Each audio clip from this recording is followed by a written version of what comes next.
Un moment fascinant, presque hors du temps. En Vendée, le ciel a revêtu ses plus belles couleurs.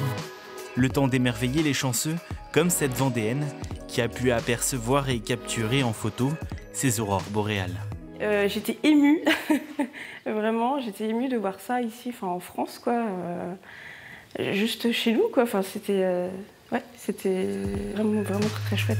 Grégory Audubert, photographe noirmoutrin, a lui réalisé ces clichés du Gois et des recoins de l'île illuminés par les aurores boréales. Quand on a vu les premières vers un petit 23 heures, on était déjà super content d'avoir juste une toute petite tache un peu mauve rose.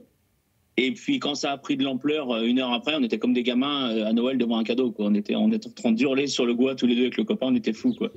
Astrophotographe passionné, Olivier Sauzereau était dans son observatoire au milieu de son jardin, la tête dans les étoiles, quand le ciel s'est mis à briller.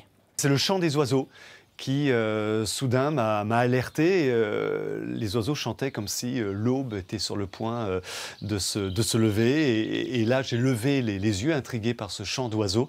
Et là, l'aurore boréale était absolument incroyable au-dessus de notre tête. Le Vendéen a alors réalisé près de 1000 photos de ce phénomène astronomique extraordinaire.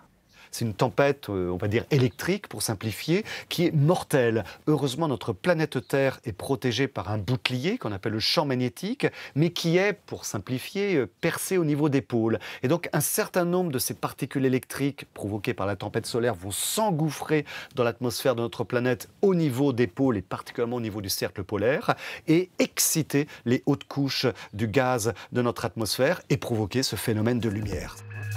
Un événement d'une telle intensité rare en France. Et pour ceux qui auraient loupé les premières aurores, pas de panique, elles pourraient réapparaître cette nuit dans le ciel français.